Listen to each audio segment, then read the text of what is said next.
This is the 54-year story spanning the years 1782 to 1836 of His Majesty's ship Bellerophon, affectionately referred to by the ship's company as the Bellerophon, a 74-gun third-rate man-of-war, which ended its service as His Majesty's hulk Captivity. This story will be told through a selection of articles from a collection of 86 era newspapers from the British Newspaper Archive, and documents acquired from numerous genealogical and other websites, a compilation of 464 warship articles and letters, plus another 62 from her period as a convict hulk. The following slides are presented as images to support the story being told. There will not be time to actually read the transcribed articles displayed. As this presentation is being recorded, you might possibly review the taped version, when available, and pause it to read the selected transcripts. If you are interested and would like a PDF copy of the full 158-page transcription of documents, send me an email to forallenoneal@gmail.com. I will repeat the email address again at the end of the presentation. Now, to begin. Here we have a complete list of all ships being built by England, France, Spain, and Holland, published in 1782. A total of 82 ships, of which 33 were British. Bellerophon is in the second column listed under England.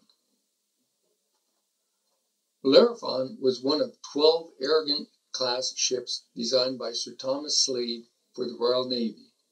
She had 168-foot length along the gun deck, 138-foot long keel, and 46-foot 9-inch beam.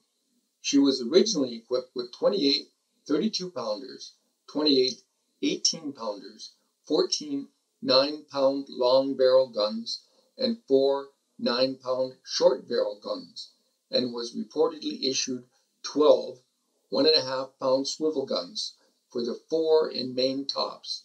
Carronades were supplied at a later date.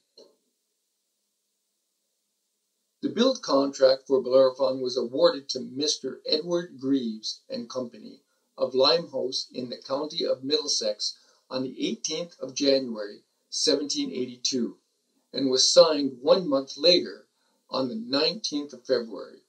The keel laid down in May of that same year. Mr. Aaron Graham was appointed as the first purser by the Lords of the Admiralty in 1784, and she was reported to be launched later that year in May. Then delayed, the date changed to the month of December 1786. Then, staying true to any government contract, the date was amended to the month of March, or possibly April. Then in May 1786, she was reported to be launched in the course of the year. And finally, she reported to have been launched on the 5th of October 1786 in that day's issue of the Derby Mercury. Wikipedia reports the launch date to be the 6th of October 1786, the day after the newspaper article was published. The construction cost was £30,232, 14 shillings and 3 pence. The average cost to complete a build of a 74 was £43,820. The almost £14,000 difference, I believe, being the cost of fitting with upper masts, yards, rigging, and such. 5 months later, Mr. Greaves, the builder, declared bankruptcy. In May 1790, on the eve of a new war, the Bellerophon, which had never been to sea, was added to the Channel Fleet. In July 1790, the order was issued to make ready for service as fast as possible. Britain was reported to have no less than 4 first rates, 6 second rates, 36 third rates, 7 fourth rates, 39 fifth rates, 25 sixth rates, and upwards to 60 sloops, cutters, and other armed vessels. somewhere in the order of 177 ships. In July, Captain Thomas Paisley was appointed to be in command of the Bellerophon, and the following month, on the 20th, was only waiting for favorable winds to finally get to sea and join the fleet, and to their embarrassment immediately went aground, only to be off again within the hour. In September she was part of Admiral Elliott's fleet, whose flag was flying on board the Bellerophon, but he seemed a bit reluctant to set sail, the newspaper stated. Still remains moored, and who will, it is supposed, see the whole squadron away before he leaves himself. In November of 1790, the complete details of every vessel of the British Navy, 414 in total, was published for friend and foe to read. As part of Lord Howe's Channel fleet, the Billy Ruffian was nicknamed the Flying Bluraphon for her apparent speed. On July 20th, 1793, the Bellerophon and Majestic collided at night in gale-force winds, 20 leagues west of Scilly, southwest of Plymouth. The Bellerophon suffered major damage to her foremast, bowsprit, head, and main topmast. She had lost her original figurehead, which was to be replaced with a simpler version as the Admiralty was cutting back on elaborate and expensive carbines. In November 1793, the Bellerophon and 3 frigates had accidentally, in the middle of the night, slipped in amongst the French fleet. When they discovered their predicament in the morning light, they just managed to haul from them safely. Glorious 1st of June, first battle honor. Rather than sailing past and engaging the enemy as was standard practice, Howe ordered his fleet to turn towards the enemy and for each of his vessels to engage their immediate opponent. Although the order was not understood by all his captains, they managed to destroy 7 French warships. Both fleets were in no condition to further combat, and so returned to their home ports. Note the Bellerophon next to Caesar, in red at the bottom left end of the line of battle. Bellerophon and Caesar were the first to come into action, having ran the gauntlet without firing a shot until they reached the rearmost ship, a 3-decker, and poured a broadside into her, cutting her to pieces. William Knight of the Brunswick wrote to his parents that there was nothing to be heard but the roaring of cannons and the cries of the wounded, and nothing to be seen but blood and slaughter all over the decks. It must have been like this for every ship, friend or foe. Cornwallis's retreat, second battle honor. The action took place south of Plymouth, off the coast of Brittany. On the 16th of June, 1795, the French fleet, comprised of 13 ships of the line and 14 frigates, pursued Cornwallis's small fleet of 5 men of war and 1 frigate.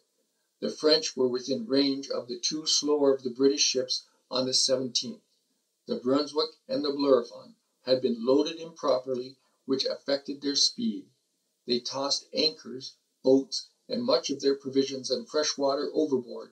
Lord Cranston of the Bellerophon ordered 4 carronades with a vast amount of round shot to be jettisoned. Lord Cornwallis counterattacked with his faster ships. The French broke off in the evening, allowing the battered British fleet to return to home port.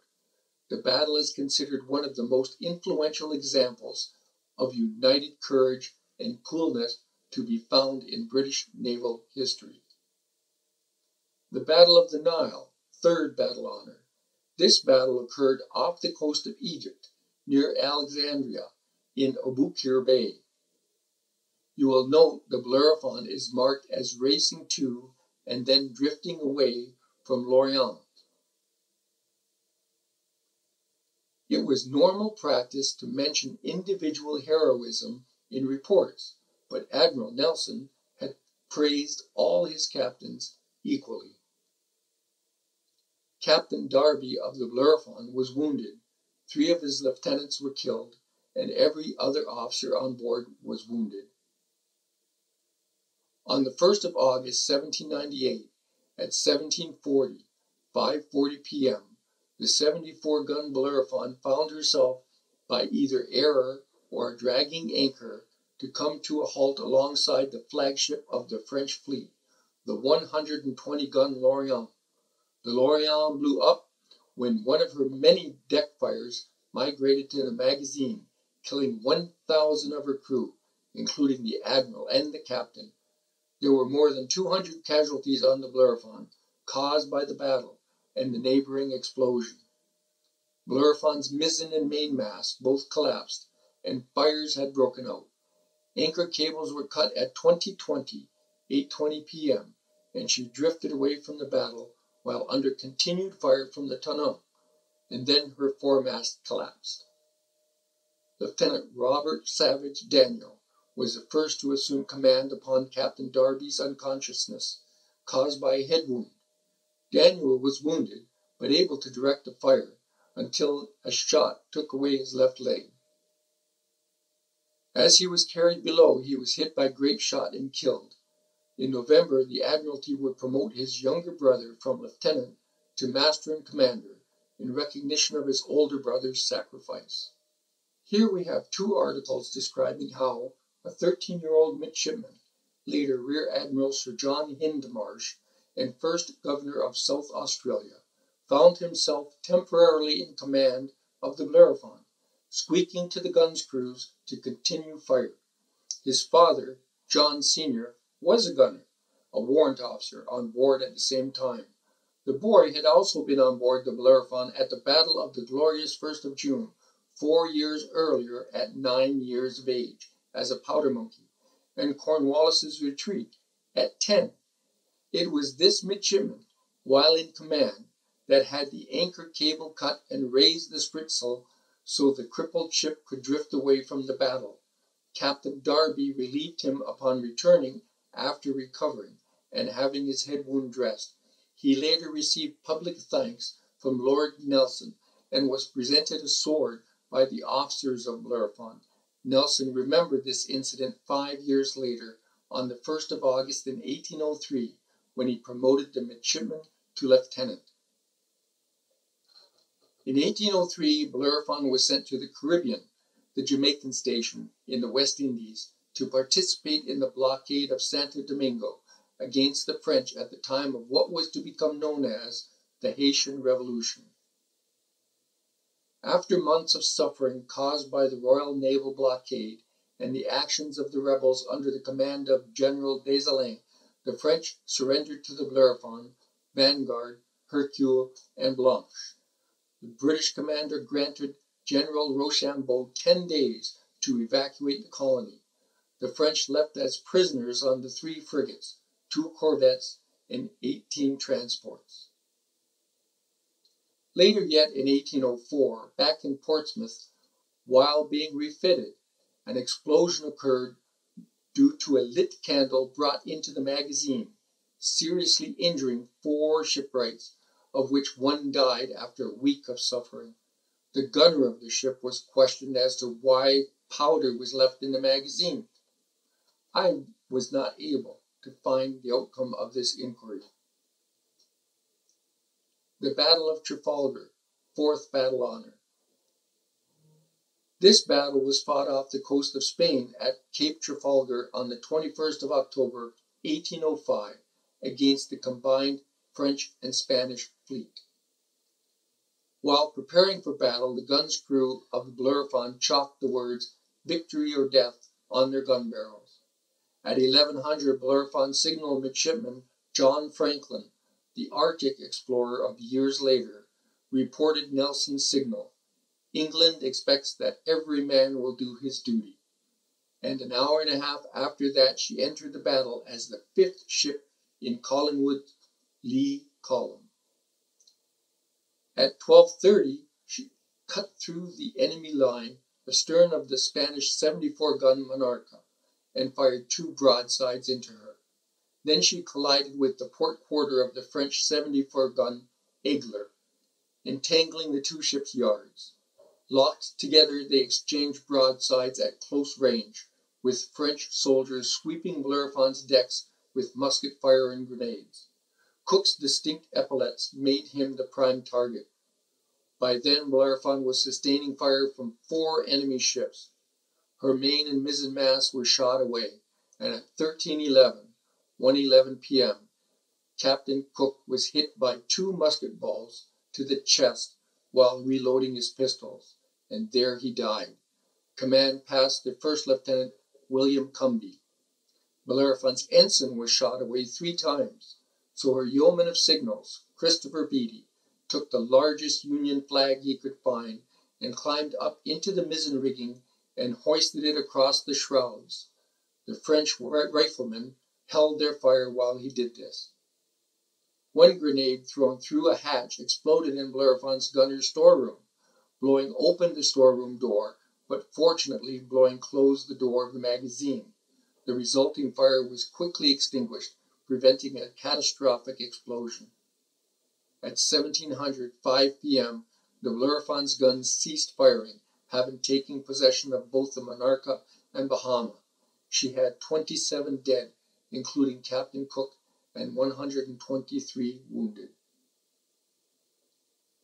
Unrelated, 2 years later, in 1807, a court-martial was held for Captain Rotherham of the Bellerophon, charged by his officers with oppressive and unofficer-like conduct.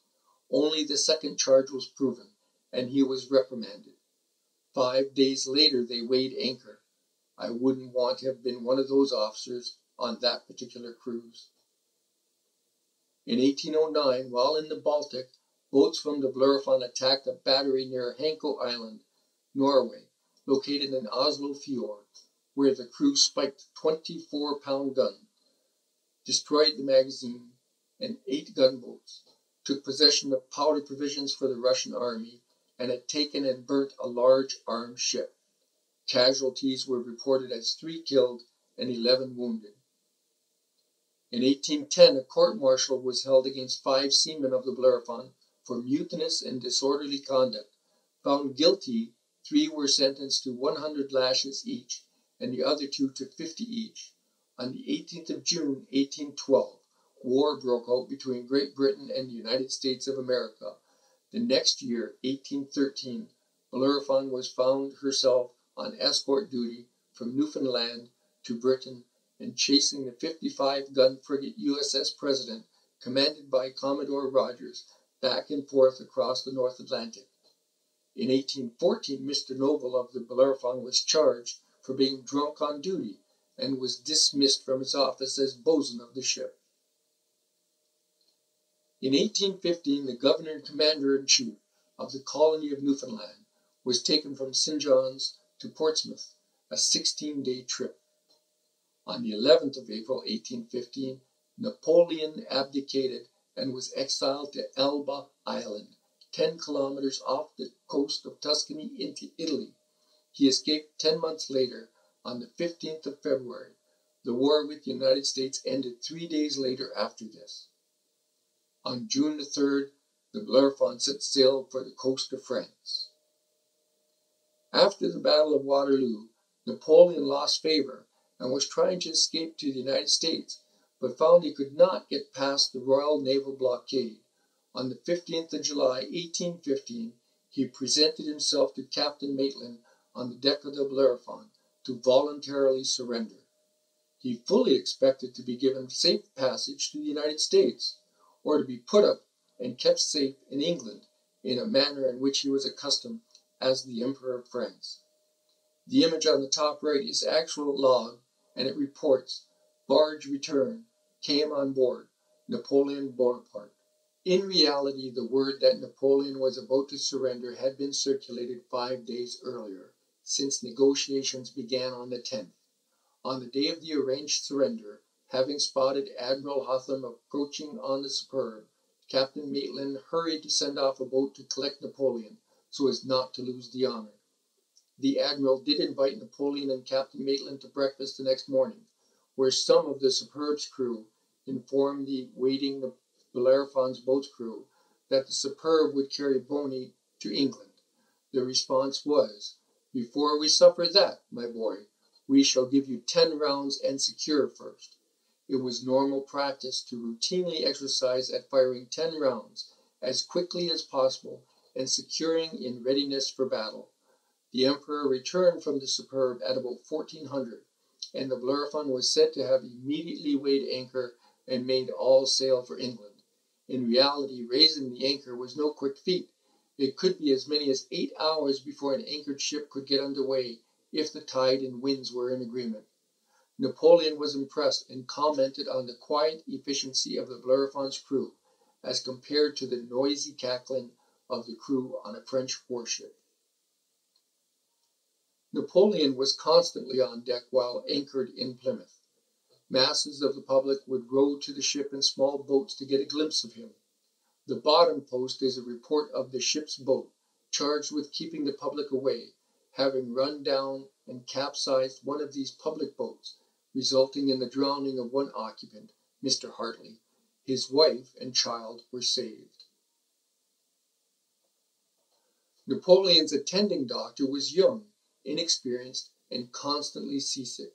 Napoleon took a liking to the Bellerophon's surgeon, and went so far as to mention to Captain Maitland that he thought Mr. O'Mara an honorable man. He asked Mr. O'Mara if he would accept the position as his personal surgeon. Recognizing this as a life-changing opportunity, Mr. O'Mara discussed the matter with his good friend and captain, then negotiated a very good deal with the Admiralty to serve honorably as Napoleon's surgeon. But once at St. Helena, he was ordered by Lieutenant General Sir Hudson Lowe, the governor, to act as a spy. As the doctor answered to the Admiralty and not to the army, he declined to do so. This was the beginning of the end of his career and reputation.